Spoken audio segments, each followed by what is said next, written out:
What's up, Sorry. guys? Hope you're doing great. I got my friend Caleb on the line today. We've been working on this for a long time. He was so gracious. Yesterday, I was due to rain yesterday morning, I was trying to finish up a couple properties, and he waited around on me, rescheduled it to today. I actually explained that in the podcast that went up today. But anyway, I mainly want to keep this focused on him. That way, I don't take much of his time, and I want it to all be about him. So I'm going to work on prying information out of him. But Caleb, I think he's in South Carolina. He'll correct me in a minute, but just a great guy. He's been following along with me on the podcast for some time, and he actually has some Husqvarna equipment, juicy Husqvarna battery equipment, because I know all y'all always wondering, like, is this stuff junk? Is it not? Whatever. So he's going to tell us about that. So, but such an awesome guy. So thank you, Bud, for coming on tonight. Tell us a little bit about who you are. How did you first get into business? And tell us a little bit about your business setup right now. And we got to talk about the battery stuff. And you got to tell us about your family and all that. So, yeah, start to introduce your name and go from there. Yeah, hey Tony, I appreciate you having me on. My name's Kaleb Garrick. I am 35 years old. Live right outside of Lexington, South Carolina, and my wife and I and our two children. I've got a 7-year-old son and a 4-year-old daughter who just graduated from preschool today. So that's Congratulations. where I've actually been spending most of my day today. She's going back to the same preschool for 5K next year as well. But you still have to go through the graduation ceremony and shed your tears and whatnot over the 4K graduation that they put on. Yes. But a little bit about myself. I kind of come from an interesting background into as far as my segue into lawn care. I did lawn care kind of part time, a little bit, high school, late high school, early college, for a little, I'd say about 3 or 4 years on and off there. For reference, that was probably around 2005 to about 2009. And back then it was really hard to get anybody to hire you. I mean, I'm kind of in a rural area, especially at that time, more rural than it is now. But back then, if you could get anybody to pay you $35 to cut their half acre, you were really doing something. And it was just kind I of, got it you. was a constant struggle back then. Your Mm-hmm. only clients were single women who just couldn't do it themselves. But back then it was a little difficult. So I segued out of that, ended up getting an associate's degree and spent 11 years working in the building automation industry, anything from energy management to cameras to access control to fire alarm systems. Wow. That's And interesting. in that time frame, met my wife. She and I started dating. We got engaged. We got married in 2000, July of 2016. We're coming up on 9 years here now, Congratulations. and I appreciate that. And like I say, I had a career. I mean, a great career, great job. Nothing to really complain about. Worked for I would say, a medium family-owned business. We had about 125 employees when I left there in 22. And I worked there for 11 years, kind of in all different aspects of the business, from service to construction to project management. And long story short, my wife had a stroke in 2021. Wow. And this was at the time we had a almost 2.5 year old and a 9 month old baby. My son was 2.5, my daughter was 9 months old. And that kind of will make you reevaluate your priorities in life. Yes. Yeah. So I was working in Greenville. The company I worked for, we covered the entire state of South Carolina. And I was working in Greenville at the time on a large federal project. And I was gone. I didn't do any overnight travel, but I was gone. We can call it 6 o'clock in the morning to about 7:30 at night. And for a long period of time there, about the period of a year, during the time of which she had this stroke event. And I was traveling a lot and, just not close to home. If somebody were to need me, fortunately, she had been sick the day before she had the stroke, and that we now know that it was probably all related.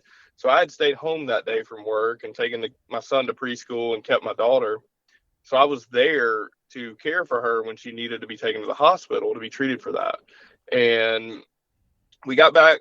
She spent about 7 days, 8 days in ICU. about a week in a step down floor, and another week and a half in inpatient rehab. And during that inpatient rehab period, my wife's family's from Richmond, Virginia area. And during that inpatient rehab time, my in laws picked up my children and took them up to Virginia with them to, care for them so Yep. that I could Yep. focus on her. And after she got out of the inpatient rehab, she actually went up to Virginia as well to stay with them for what was about 3 months. I was working in Greenville during the week, and I would leave Greenville either Thursday evening or Friday evening, depending on how much work we had going on that week. And I would drive to Virginia, stay Thursday night, Friday night, Saturday night, or just Friday and Saturday night, and turn around and drive back to South Carolina. I did that for about 3 months. And then she was able to come back home with our kids in late July. The stroke was in March of 21, and she and my kids came back home in late July.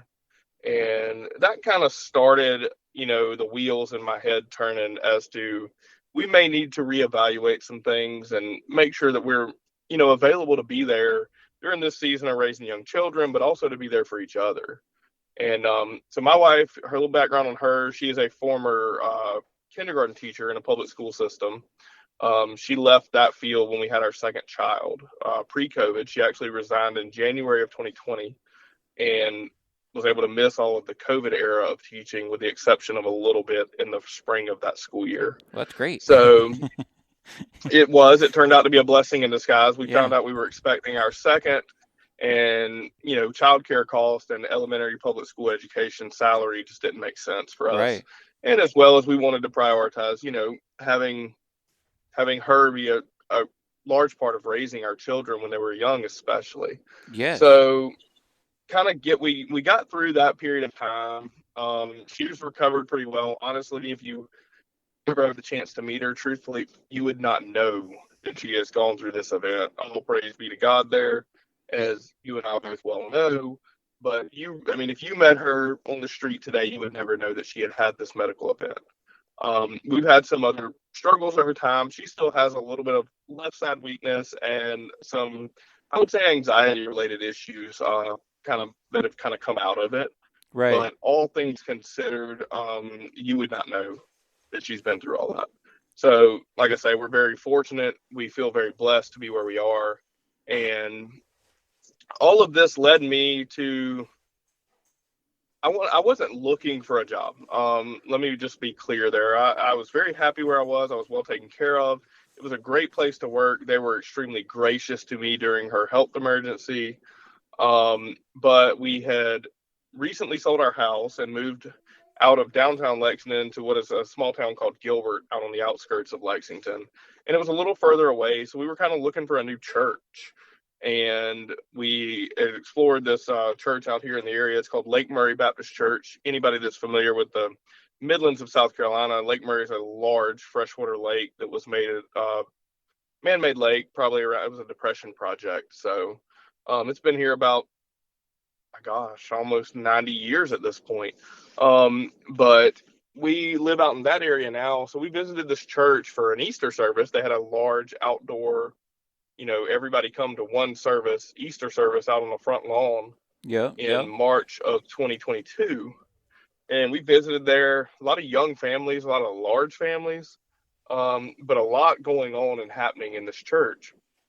So we visited, we started attending that church actively the spring of 2022. And I would say it was probably summer of 2022. They ran a slide across their welcome and their announcements that said, "Hey, we're looking for a facilities director. Anybody interested? Inquire here." So I looked at my wife. I was like, I said, maybe this is God telling us that, I've got a little bit of background in all kinds of work. And I was like, I think I could work in a facilities environment. We're a medium church. We average 700 on campus on a Sunday morning, Yep. Yep. all Similar to all mine. ministries Yep. combined. A good sized church, large campus. That we got about 45 acres and about, I'd venture to guess, 90,000 square feet under roof total. I gotcha. So a good sized church, but they were looking for a full-time facilities director for the first time really in the history of the church. They had kind of transitioned away from the executive pastor model and gone to more of a church admin, a lead pastor, a missions pastor, and they had a part-time facilities guy, but they didn't have anybody full-time, and the part-time guy was going into another business venture on his own and said, hey, whenever y'all can fill this spot, I'm happy to give it up. Sooner than later would be great, but y'all just let me know. And it took them about 9 months to fill the spot. But they posted this job posting, and I sent an email. I sent my resume in via email. I said, hey, reach out to me. I'd love to inquire about this job. And it was crickets for like a week. Wow. And I was like, okay, maybe they're not interested. Maybe they already found somebody. So week and a half went by. I sent an email again. Said, hey, just want to make sure y'all received this.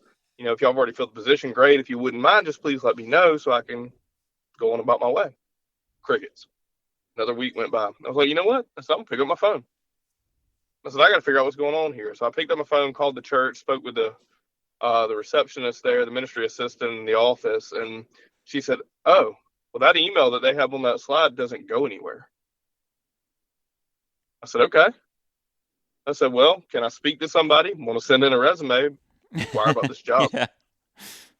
I was like, maybe this is a blessing in disguise. Nobody else has been able to apply for it either. Mm-hmm. If you're not willing to pick up a phone call and talk to a real person, then you're not going to get anywhere with this job because the email is not real. And it wasn't intentional. It was an accident on their behalf. Right. It wasn't, they weren't trying to screen anything. It was just an accident. So I ended up speaking to the lead pastor at the time. At this time, my wife and I had been attending this church for about 6 months. And I spoke to the lead pastor. He's about 5 years older than myself. And he was like, you and I sound like we would really get along. Why don't you come up here and look at our campus? We'll walk around and talk about it. So I did. I went and talked about it, looked at everything with him. You know, we came to an agreement that was basically a lateral salary move for me. I gave up a lot of business perks that I have with a larger corporation. Right. But it was a lateral salary move, and it enabled me to work a church schedule, which for us is Sunday mornings and Monday to Thursday. Yep. So me being me, used to working in the semi-corporate, service-based world, I'm used to working Fridays. So I told my wife when I took the job, I said, one caveat to me taking this job. I said, I want to get back into lawn care. And I want to take some of the proceeds we made when we sold our house last year and buy a setup. And my deal to you is that I'll pay the setup back in 12 months. And she said, well, you can work Fridays. The kids are in preschool. Yep. It gives me time to get stuff done. And if you can pay the setup back in 12 months, then it's a deal. So I took $15,000 out of our savings account, went and paid cash for a commercial mower, commercial handhelds. At this time, it was all two-stroke gasoline equipment, and a high-end last year's model display that, due to COVID, some parts had been robbed off of. Oh, wow. I ended up getting a Husqvarna Z560, which retails for about $13,000 new, with 6 hours on it because they had robbed some parts on it and moved it around the yard for $7,500. Oh, wow. That's great. And this was in the fall of 2022, so not that far removed as far as pricing, but it was a brand new piece of equipment. 26 horsepower Yamaha 4400 series hydro gear transmission. Yeah, it's a big mower. Well-built, stout mower, 1,260 pounds, stout mower. So I did that, bought all my stuff, bought a 7x16 Superior out of Georgia, open tandem axle trailer. Mm-hmm. Put a bunch of equipment defender racks on it. I mean, I set it up out the gate, for somebody that said, hey, I'm going to go do this a day a week, probably to a lot of people, that's, just ridiculous overkill, to go out and spend $15,000. Definitely overkill. I had a Husqvarna from when I lived in a residential neighborhood. I already had a rear wheel drive Husqvarna push mower. Right. Like a high end residential, and definitely not a commercial machine. But everything else I bought was full blown commercial. I was like, if I'm gonna do this, I want stuff that I don't have to worry about. So I did. I got into it. Started late fall, really and truly, of 2022. Didn't do a lot of work late fall of 2022, but by June of 23, I had paid my savings account back. Yeah. And was making, money. I mean, definitely not getting rich. I mean, this is a side gig, obviously, but it was self-sufficient. And like I joke with my friends and my father and my wife now, it's a self-sustaining hobby. That's what I like to call it. I have a self-sustaining hobby or a gym membership that pays me instead of me paying for it. Right. Exactly. Um, Yeah. so that was 2023. I had all that. Opportunity presented itself. I bought a 60-inch commercial Husqvarna that was used, had about 75 hours on it that summer, as well as a commercial Kubota push mower, and sold my 16-foot trailer, bought a 7x20 open with 5,000-pound axles, a little bit bigger trailer. I was like, now I Yep. can put everything on one trailer. At the time, I went from a gasoline 2003 Lariat Ford F-250 crew cab to a 2017 Lariat F-150 crew cab. And then this spring, I actually bought a 2020 crew cab F-150 to get rid of some miles. I was having trouble with the 250. It had 300,000 miles on it when I sold it. And I sold it pretty cheap. I mean, basically just a little bit of cash down payment, bought the 17 because I needed a truck so I could run last year. And I didn't have time to be dealing with the truck being down, trying to be in this business venture. And so I did that last spring. So that is the only thing I guess you could say that I went into debt for the business, but it's really not the business. It's my daily driver to work as well. Yep. Um, so I don't look at it as business debt. It's personal debt. I'm going to have a vehicle that I can put all my kids in, safe, reliable, drive to work. So that went on last year. 2024 was kind of a big growing year for me. My business model is a little bit different, I would say, than just your typical lawn care guy. I've done anything from basic lawn care, just mowing, edging, weeding, and blowing Yep. for some small residential yards to building 700 linear feet of fence for a client. Um, my background lends to me being able to do more than just lawn care, and I enjoy the diversity in that. Right. I rebuilt a dock. So fortunately, kind of similar to you, it's really interesting to me that your phone number popped up as Eatonton, Georgia. My brother and his wife lived in Eatonton for about 4.5 years up until last summer. Oh wow. Um, and they just recently sold. They were in Eatonton. I forget the name of the neighborhood they were in, but they were like first row off of Lake Oconee, and they could see the lake, had lake view out of their yard and house, but they weren't on the water. I And they gotcha. moved to his wife's parents lived in the Atlanta area, and they were looking to make their retirement move, a little pre-retirement, so they moved to St. Augustine with them, and have since bought a house down there, and his in-laws have bought a house down there. But I was really interested in the fact, sorry to get sidebarred there, but I No, lived no, down it's and saw good. It's great. Eatonton, All this is great. and it just kind of struck home to me. But you can relate to lake properties. Oh yeah. A lot of the Lake Oconee properties are definitely higher end than what we have here. um I mean, I know that median property on Lake Oconee down there can just be incredibly expensive for a lot of those golf course and resort neighborhoods. Yeah. But I'm pretty familiar with that because he's in the residential HVAC industry, and he used to go call me when he was working on these homes that belonged to some of the college football coaches or Hall of Famers, etc. And they've got 6 or 8 air conditioning units on these homes. And he would call me and talk about it. And I know I've listened to some of the stuff you've talked about before about how high end these homes are, and I feel certain that y'all are probably servicing some of the same properties. Yeah. Yeah. It could be. Yeah. Which is just cool looking at it. But Right. I kind of pride myself on these higher end lake properties, similar to you. I don't have any interest in going and cutting a track home neighborhood. Right. That's not my wheelhouse. I've got buddies in lawn care that do 50 of those a week, and they love it. And to each their own. Um, that's not very entertaining to me. I want to go somewhere, be there for an hour and a half to 2 hours, get a little higher rate for the lawn, but you're also, basically getting the same rate that somebody else is getting for their time. Right. But I thoroughly enjoy the higher end properties. I enjoy the view. I was blessed to grow up on this lake during my childhood years, and I've kind of come back full circle, and I spend a lot of time working on it. So it's kind of neat, kind of interesting to me. But I still work for the church full time. So That's we work awesome. Sunday morning. We run 2 services on Sunday morning. We run about a 4-hour Sunday, really is what it comes out to be. And then Monday through Thursday. And sometimes I'll squeak out a little early if I've got something that has to be done.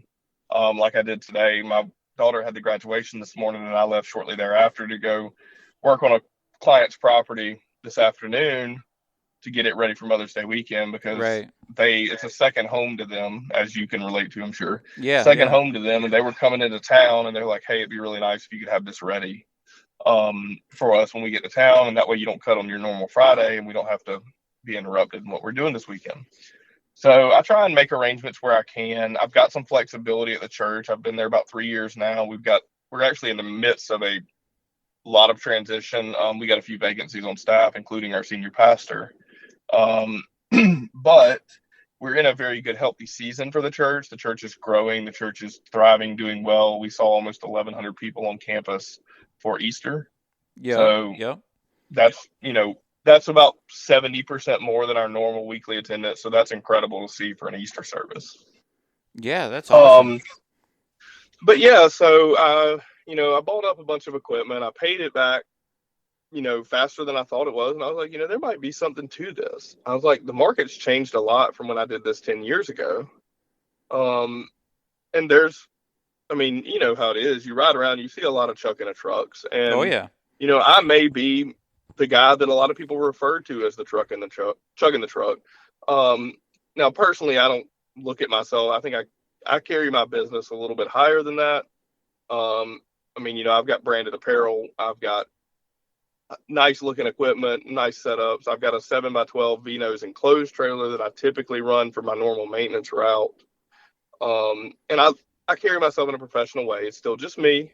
I had a high school helper for about a month and a half last summer, and he worked 4 days. And that kind of showed me that maybe I'm just better to rely on myself. Yeah. And he worked hard when he was there. Don't get Right, me right. wrong, but he had a lot of church events. He had a lot of stuff going on to where he Oh just yeah. couldn't really be that present on the weekends, and that's when I needed the work, was on the weekends. So I couldn't really work with that. So yeah, I've since upgraded some other equipment. I know you wanted to hear about the battery equipment, so I'll quit talking about all the other stuff. You just sold a big dog. I've actually got a Super S52. So very, very similar machine. I actually saw yours listed on Facebook Marketplace. We're I was close going to enough that I ask you, saw how your did you listing. see it? How did you know that? Well, you talk about it on your podcast. I listen pretty much to everything you put out. Oh I wow. listen to all of the guys in the LCBU. Mhm. Um, I, when I'm out mowing on Fridays and or Saturdays, I try and keep my hearing protection on. Yes. Um, Do that. I've got and I've got some of the, what are they called? I've got the 2 different pairs of the 3M The like work work tunes? tunes. Yeah, I don't know if they're the work tunes. They're actually like the Connect Pro, and then I've got a Connect Pro Solar that Oh wow. recharges its rechargeable battery with a solar band over the headband. Do you like that? I know Cameron bought one of those recently as well. I've been very happy with that, except that I can't wear a sun hat with the over ears. Right, right. So, and you know how it is, it's hot in the South. Oh yeah. You need a So I sun hat in my recently just opinion. bought, I forget the brand of them. It escapes me right now, but they sell them on Ballard. Ballard, I think Corey Ballard and them sell them. And it's an in-ear pair of in-ear hearing protection. And the cool part is it comes with 2 pairs and a charging case. Is it the plug phone So Sovereign Duo? that is exactly what it is. Yeah, Um, oh, that's cool. I just bought those a couple weeks ago. I had no idea Ballard had them, but so I didn't even yeah, talk about them Ballard yet, sells but them. And I just bought them. I've run them for a week and a half, and I've been really happy with them. The cool part is that you don't have any downtime, because you can run a pair and then switch in between jobs, and the charging case charges that pair, and you use the other pair on the next job. So you don't have to worry about them going dead on you, which is obviously the fatal flaw of any in-ear, yes. especially the wire-free in-ear hearing protection. So I bought those, been pretty happy with those, but I've also bought a lot of battery equipment to limit the strain on not only my ears, but also my joints, the vibration and stuff. And I've been really thrilled with the Husqvarna battery equipment. The long story short, how I got into that, Safford Equipment last spring, or actually it was last summer, it was mid last summer around July 4th. They ran a sale on the Husqvarna battery equipment, the commercial line equipment, and the 500 series is what they typically call them. Yep. Where you could buy a piece of equipment, you would get a battery, a 300 series battery, which is like their high end. I would say their high end portable battery, so not backpack. Right. Their high end portable battery, you get a free battery and a free 500 series charger if you bought the equipment. Yes. Yeah. It's killer So, deal. as I've done with my business, I'm not gonna buy anything that I can't pay for. But it was middle of last summer. Obviously, money's moving pretty well in the business at that time of year. So I jumped in kind of deep, bought a 525 ILST, high torque dedicated trimmer, a 525 LK, which is their combi unit for those people that like steel, and a 525 IB, which is their handheld battery blower. And all in, I spent about $900. That's great. On these three pieces of equipment, and got the three pieces of equipment, the battery for all three of them, and 3 chargers.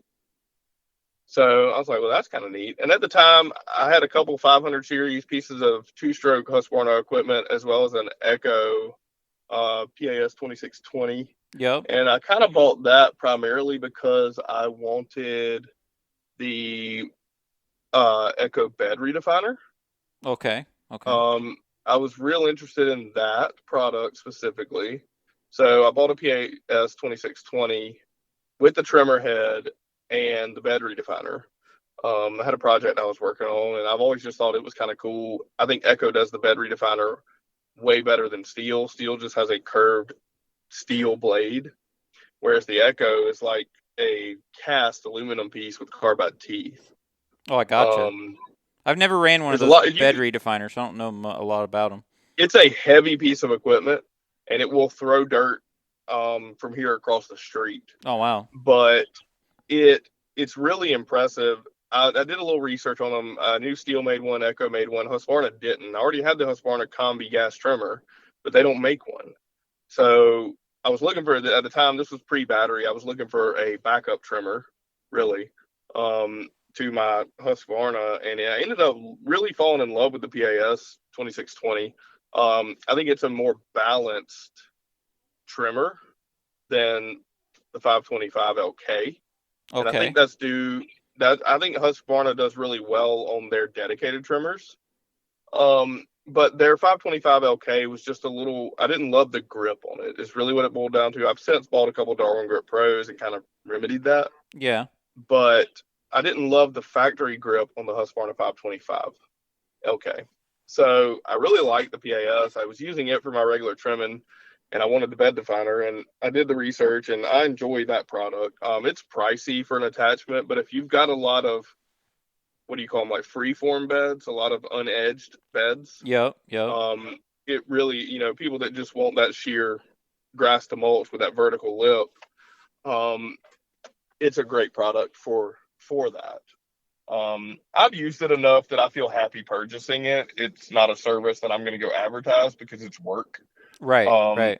The cleanup after it is really where the work is. You go cut a bed in, and then you got to rake all the dirt and mulch and stuff out of the grass back into the bed. Yep. It leaves a great edge, but I mean, it's work. It's not just running a string trimmer and cleaning up the edge of a bed. There's more to it than that. So I bought the battery equipment last summer. Was really impressed with the power that the handheld blower had for a battery machine. I've had the 525, not the 525. I'm sorry. What is Husqvarna's? Their high-end residential handheld blower. Oh, it's not the 525 BX. It's the 125B. The 125B. I had the 125 BV, the one that you can use as a vac. Yep. Which is nothing to write home about. Yeah. It's fine if you got a patio home bed with a couple clippings to clean out. Right. But the vacuum part of those is really just, it's not great. I think all of us commercial guys have used them. I don't know any of them that are sought after for their vacuum abilities. But comparatively speaking, the battery handheld blower just blew that 125 out of the water. Oh, I gotcha. And that was encouraging to me because I've got I had a 560, a Husqvarna 560 backpack blower. Yep. I sold it. Actually, I traded it in because I knew the guy at the dealership and he had somebody that was looking for one. I didn't keep it but about 2 months. I did not love the 560. I traded it in on a 580 Mark III and love that, but it's heavy. It's a lot of blower. It's a great machine. It'll move leaves, anything you want to put in front of it, it'll move, but it's heavy. So I've since bought a 570 as well. I gotcha. Yep. And it's much more suited for blowing off driveways during normal maintenance work. Right. So this year, so I ran the battery equipment all last year. I can get about 45 minutes of true trimming time per battery on the string trimmer. Yep. And the 525 LK that you didn't like, that was a gas version? So I won't say didn't like. Or that you just I think like the ergonomics of it. How do you Echo like does. Yeah. Yeah, the ergonomics of it were not as good as the Echo. Echo's ergonomics were a little bit better, and Echo does factory string heads far better than Husqvarna does. Yep. No, so I had the 525 ILST, and I put a Darwin's grip. When I bought that, I ordered a Darwin's grip for 3 pieces of my equipment. And as soon as I got that machine, I've never run that machine without a Darwin's grip on it. And I like it a lot with that. The high torque, I really can't ever run it above speed 2. I don't have any use for speed 3 on that trimmer with the high torque head. Yeah, right. No use for it whatsoever. Gear reduction and all that. Right, the gear reduction. So I have no use for the speed 3 on that one, and that may help my runtime a little bit. But as far as runtime for a battery, the noise reduction alone and the vibration reduction in your hands compared to 2-stroke, and me being, I only run a day and a half a week. Right. So I got, at that time I had 3 batteries. I could go out, me cutting the yards that I cut, these are well kept yards. Mm-hmm. I'm not trimming more than 2 hours a day. I gotcha. Yep. That's about the time that I'm spending on a trimmer. Right. At this point, I've got a 52-inch stand-on mower, a 54-inch sit-down, a commercial push. I'm not trimming more than 2 hours a day. Yes. Right. So with the 3 batteries, that equipment was great to me all throughout last year. Got into leaf season. The handheld blower was great for cleaning out beds, and then you move the leaves further with your big, leaf moving backpack blower. Yes. Right. So thoroughly impressed with my first 6 months of that equipment. So I went through the fall, winter, leaf season. I was working on a dock rebuild project and a bunch of construction that I was kind of managing for an off-site client over the winter. And then spring come around. I had all this construction. I say all this construction money. That's kind of a joke. I had a little bit of extra money coming in the winter than I was used to. So spring came around in February. Safford Equipment, based out of Alabama again, was running a sale. This time it was buy 3 pieces of equipment, get 1 free battery and charger. Not near as exciting. Right. But in the meantime, I had a gasoline edger go down over the winter, needed a carburetor. Bear in mind, I run nothing but ethanol-free fuel in all of my equipment. And, I take care of it. I use it. But I think the edger being my least used piece of equipment and me only working a day a week. And then over the winter, carburetor had time to get gummed up in it to the point that they wouldn't repair it. I don't do small engine repair. I'll do general maintenance. But I'm not working on 2-stroke. That's just not my wheelhouse. And so I took it into the shop, and it was $170 to replace the carburetor and get this edger back up and going. Wow. So I saw this sale. I thought that was a lot of money, but where I live, that's, it was like an hour of labor and the parts, basically. Right. And it took me, luckily I didn't need it. They had it for about 8 weeks. Oh, wow.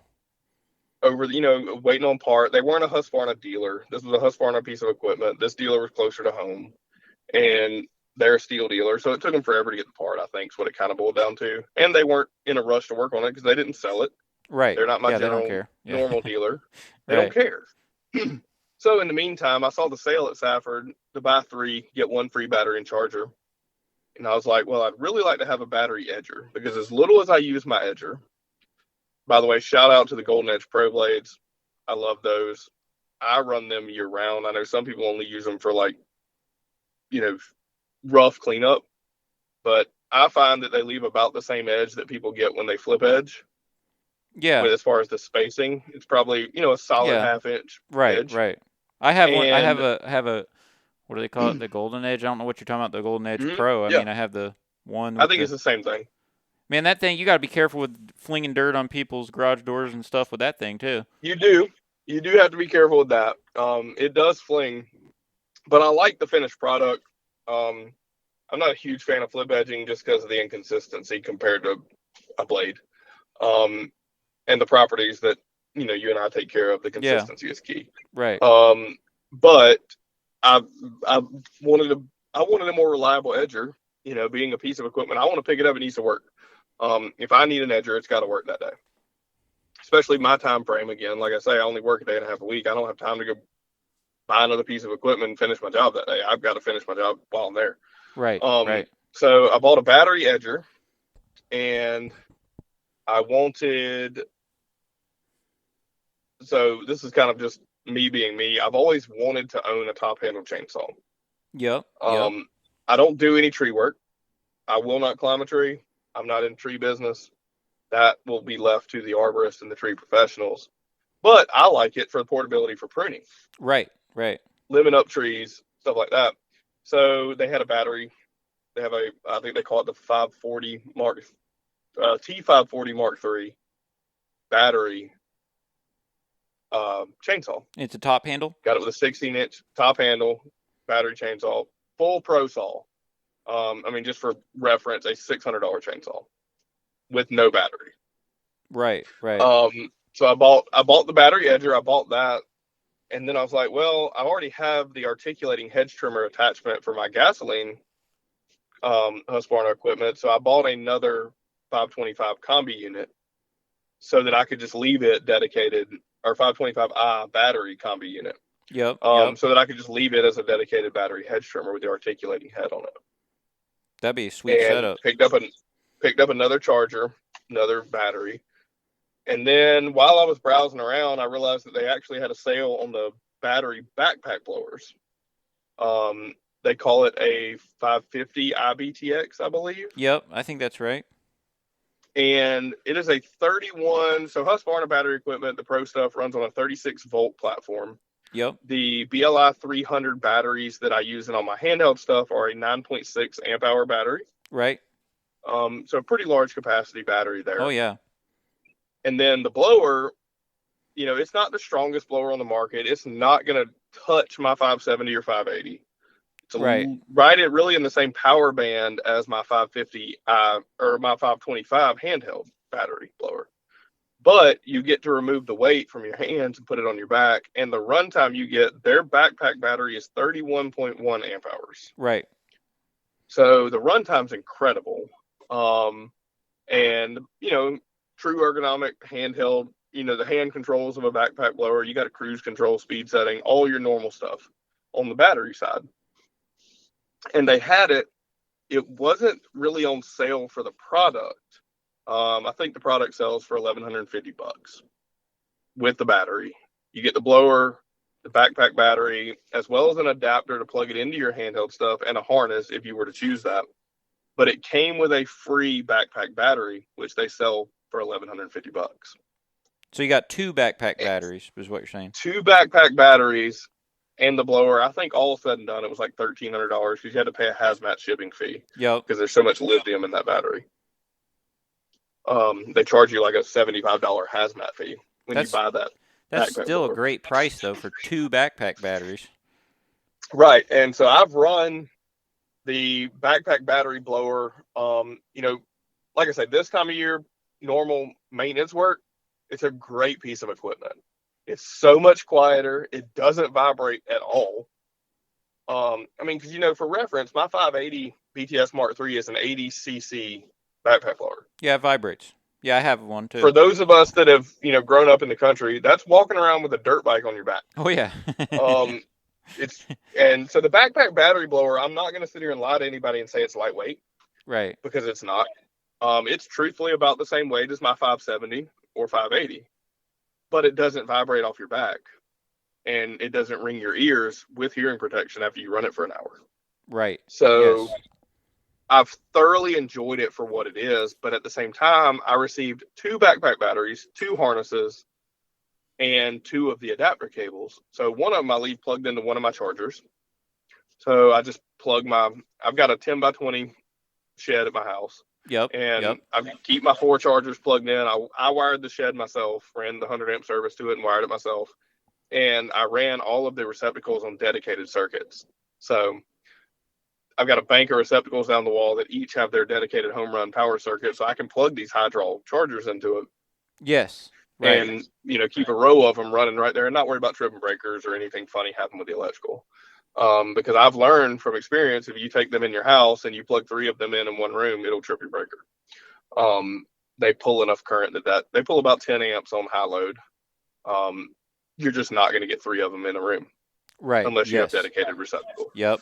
So that is something for people to take into consideration if you go to buy these. There is a decent amount of electrical draw. Now, me personally, I mean, we live in South Carolina. We're spoiled. We keep our house at 70 degrees year round. So I'm spoiled on that front. I know that, but I haven't noticed a change in my power bill. Yeah, you Um, won't. It's very, very, very minuscule. Compared to running my air conditioner, this is negligible. Right. So I haven't noticed a change in that at all. I will say I buy way less premix oil. Yep. So I run nothing pretty much now, with the exception of I've got a couple clients that have 1,000 foot of driveway. I won't run it with the battery, and it's not that it won't do it or that the battery will die. It's that I can't move the stuff far enough away for me to do it in a timely manner. I gotcha. Like I can just run a 570 and I can blow leaves or, pine cones or pollen or whatever falls on the driveway. I can blow it, from 20 feet away. Yes. Whereas the battery backpack one, it's not going to do that near as well. But I've been thoroughly pleased with all of, especially we had a work day at church this past Saturday, and I ran for about 2 hours. We were cutting down some trees, running some chipper. I'm talking 6 to 8 inch trees mostly. Yep. Yep. Small I trees. ran my top handle battery chainsaw for 2 hours. One battery, dropped 2 bars. Yeah, it's great. I mean, and I wasn't the only person cutting, obviously, but we were cutting and feeding a chipper and cutting and feeding a chipper. 2 hours worth of work, and I lost half of my battery. And that's a 16-inch bar on a top handle battery chainsaw. If I were a tree climber, I promise you wouldn't see me up on a tree pulling a pull cord anymore. Right. Right. I mean, and I've heard great things about the Milwaukee top handle chainsaw. I know you run a lot of Milwaukee equipment. I know you have, a soft spot for the Milwaukee equipment. I've personally never run any, but I've heard great things. But I've been thoroughly impressed with the now. Let's see, what do I own now? I own seven pieces of commercial Husqvarna battery equipment. Yeah, you're pretty set up. You're pretty deep into it. That's great. I'm real deeper than your average side hustle long guy. Yeah. But like I say, everything was bought along the way. Nothing came to me for free. There's Right. no Husqvarna sponsorship here. If they're not going to hear me by myself without your podcast ever. But if they hear me on this podcast and want to reach out, Yeah. that would be great. I'd love to inquire further about that because I really have enjoyed. I've got a good local dealer. He's really and truly about 35 minutes away from me, but a small town, family owned, 80 years, 3rd generation dealership. Yes. And they carry Husqvarna full line, anything from mowers all the way down to oil. I mean, they carry everything Husqvarna sells pretty much, and commercial, residential, all aspects of it, saws, everything, tree cutters, all of it. And they also carry Toro, and they've got a pretty good setup, a pretty good layout of Toro machines, anything from your residential Titan mowers all the way up to your commercial 6,000 series as well as your grandstands. Now, And then they also carry greatly. But he recommended to me when I went in to buy my first machine, he had that floor model Husqvarna that they had robbed parts off of, and he's like, "Look, I can make you a serious deal on this machine." So I bought it. It's like I say, it's got a 26 horse. I think they call it an MX 800V Yamaha on it. yep. Those are cool. Yeah. And then, so that one's been great. 12 gallons of gas. I can run it a long time. Don't have to worry about anything. And then I bought that Hustler. I bought a 60-inch Husqvarna sit-down commercial 500 series mower. Had it for about a year and a half, but it really just, my properties don't lend themselves well to 60 inches. Gotcha. I learned that after I bought the machine. I was like, oh, I got a 54. Well, let's get one a little bit bigger. No, not the same. So I've since I got rid of it, basically sold it dollar for dollar, and drove to North Carolina and bought a Super S Hustler stand-on 52 with 110 hours on it for the same money I got out of my 130-hour sit-down. Right. Yeah. So that So was it was a a great wash. trade for Yeah. me.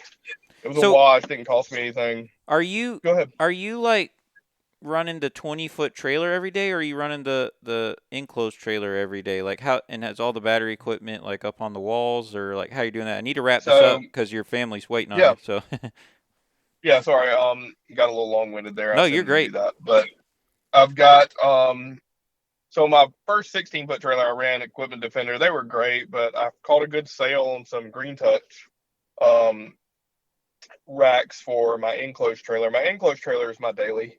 I've got a bunch of E-track down the walls as well as on the floor to strap machines, and like full length. It's a 7x12 Beano, so it's really about 13 and a half feet.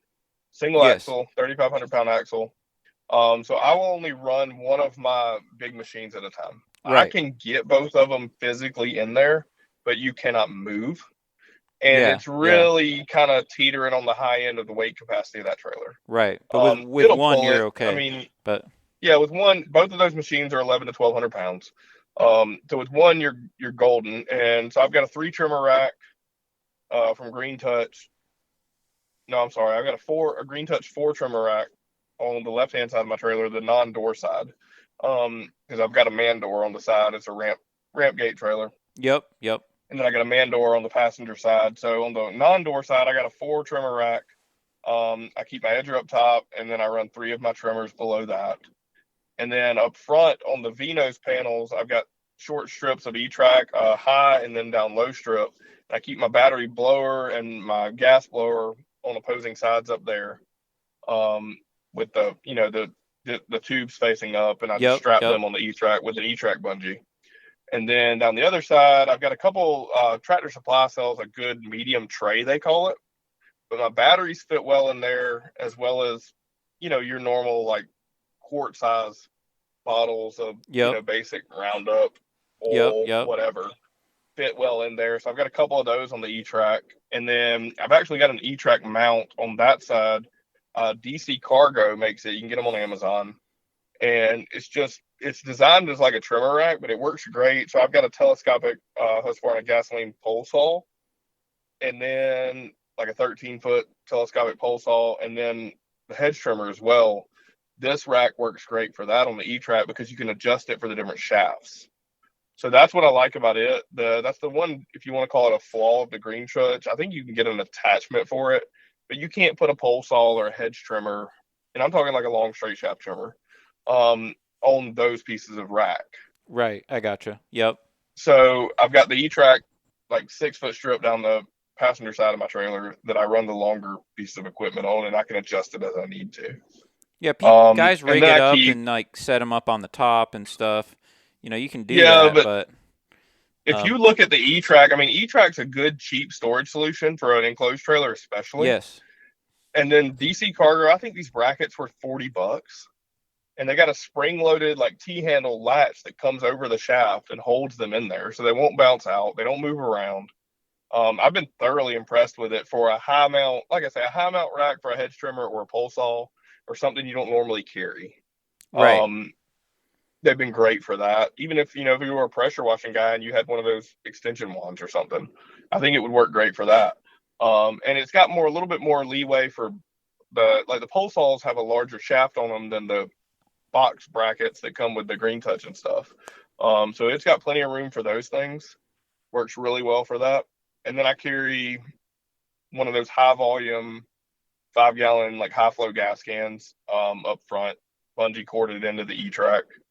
And then I carry a 2.5 gallon what's the it's not the it's not a sure can. I've got a 5 gallon sure can, but the 2.5 gallon, the no spills, I Yep. think they're called. Yeah, that's right, with the I like button. it. I like Yep. the 2.5 for my mix, my pre-mix. Yeah, I do as well. I think a five's a little overkill, especially me now running so much battery equipment. I don't need 5 gallons of mixed fuel.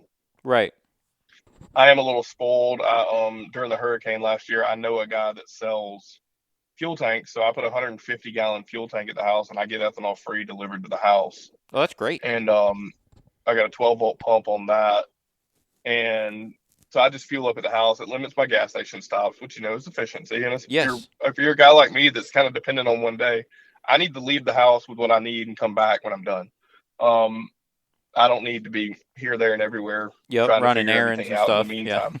Yeah. Right. I just don't have time during my route. So as of right now, I maintain 11 properties full time.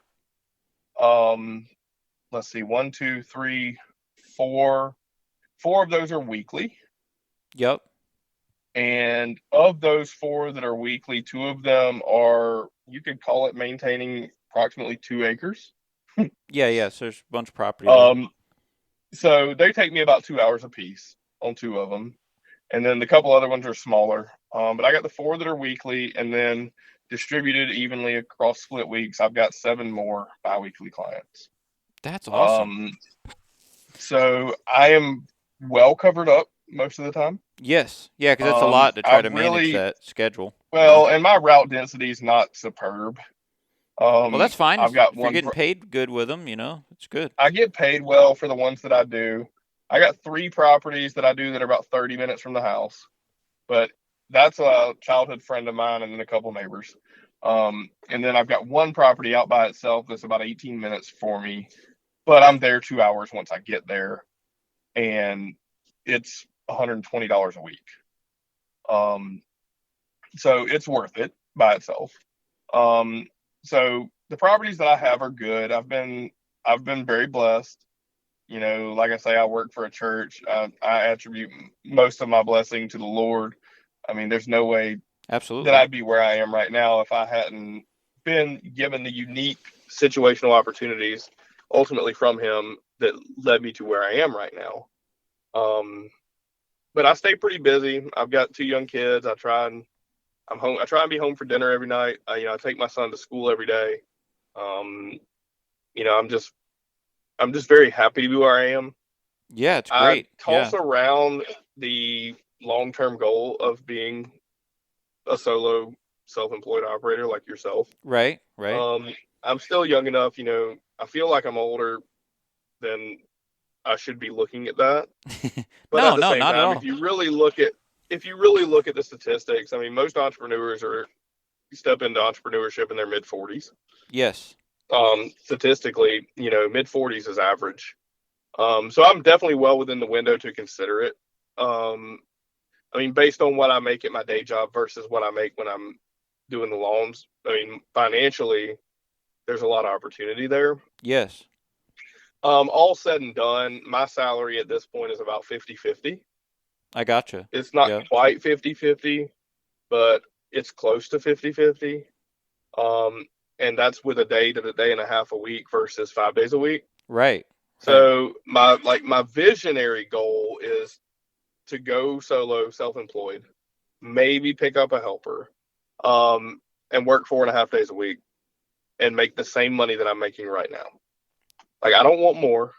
I don't need more. I want the time. Yes. Right. I want the extra day that I'm spending right now back. I think I that's don't need definitely any more money. in reach. I think that's in reach. I think it's attainable. I really do. Like I say, with the transitional season that our church is in right now, I wouldn't make that move right now just out of respect for my church, and out of provision of looking out for them as best as I can. I've thought about going to them and saying, hey, during summer months, which is when we're out of school and a little bit less busy for the church than some of the other months of the year, on site wise at least. Right, But it right. is when we typically try and get maintenance projects done and stuff. But I've thought about going to them and saying, hey, during call it the 4 month, dead heat of the season, could I shave a day back and give y'all some money back out of my salary, but I get a day off of work? And that might be my transitional step, because I think if I could do that, I could build up enough of a client base that I could afford to make the leap. Yes. Well, and I Um, don't see, that's kind of a win-win for both of you, if you can get a majority of the stuff done there in those other days, and then saves them just a little money too, and then it frees up a day for Saves them a you. little bit of money, Yeah. frees up some time for me where I can go. I mean, you know how it is. I Oh mean, yeah. the church doesn't pay me bad, but I can make 3 times an hourly rate that I make at the church Yes. doing the lawn work. And so if I could do that and it worked out well, I could build up enough that I could, say in February, go ahead and start advertising hard, get some work in the pipeline, and then make the leap. Yeah. Give the church weeks notice and say, hey, I'm out. Well, Um, let's catch up on here and let's do a part two sometime, because I feel like you're still, you're just winding up. You could keep on continuing going, but oh yeah, but yeah, let's close it in before an hour. yeah, let's do it. And I hope start making plans now. I hope you plan to come to the expo this year. I tell that to everyone, but I'm not going to go into I'm that right trying now. to talk my wife into it. I would want it to be a family thing with our young kids. My son is really into all the gadgets and equipment and everything that I've got. And I won't go into that right now, but he's really into all that. So I've considered it for the last 2 years. I would really want it to be a family thing though, just because of if I'm probably 7.5 hours away from Louisville. Yeah, me as well. I would want to drive it. I'd want to stay for a couple nights while we're there. I don't want to go for a day. I'm not interested in that. If I'm gonna go see the whole thing. But it would have to be a family affair if I'm gonna spend that kind of money. Um, and that's just the reality of it for me in the state that I'm in with my family right now. I would want everybody to go. So I've considered it for the last couple of years. I would like to say I could talk her into it this year. I think if I can keep the business rolling like it is and say, hey, look, this is a business expense, but also, this is to grow what I'm doing. So I'm very interested in it. I love hearing you guys talk about it. I listen to everybody's expo recaps, and it just sounds like a blast. So I'd really like to do it. Try and get up there and meet up with y'all. Yeah. Well, So just do it. yeah, maybe we'll Do it when the look time is forward. right. If it's this That's right. year, great. If not, some other time. And yeah, that's something to think about. But anyway, yeah, thank you so much for coming on. Let's do it again, because there's a lot more other things to talk about, and it doesn't need to Yes, be sir. like a one-time thing. You still have plenty more to That's talk right. about. So, well, Oh man, yeah. thank you so much for your time. Thank you for taking time away from your family and coming on here and doing this with me. And yeah, I'll listen to it tomorrow while I'm out mowing. Anything? Yeah, Tony, I appreciate you having me on.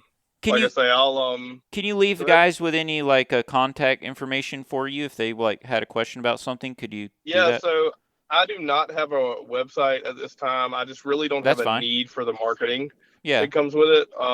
But Green Frog does put out some good products. I know I've heard y'all shout them out, and they do. I've looked at a couple of things that they've done and great product. And maybe in the future I will have a need for that and I can explore them. But right now I just have a Facebook page. It's Lakeside Property Services, Yep. and it's based in Lexington, South Carolina. Well, just My do this. email, Whatever you send me, I'll put in the description. So if you want guys to be able to access your email, perfect. your Yeah, Facebook I'll page, just whatever send you that to want. you. Yeah, whatever you send Mhm. me, and send it to me now, because I'm gonna go ahead and set it up and probably let this come out tomorrow. So whatever you have Perfect. down there will be what they have option to contact you with. You know what I mean? So. Sounds great, Tony. Well, I appreciate it. I've thoroughly enjoyed this. Look forward to getting back on here with you again. I've kind of enjoyed this more than I thought I would enjoy getting on a podcast. Truth be told, but I've really enjoyed talking with you about everything and kind of going through what we got. And we can definitely get together and do it again sometime in the near future.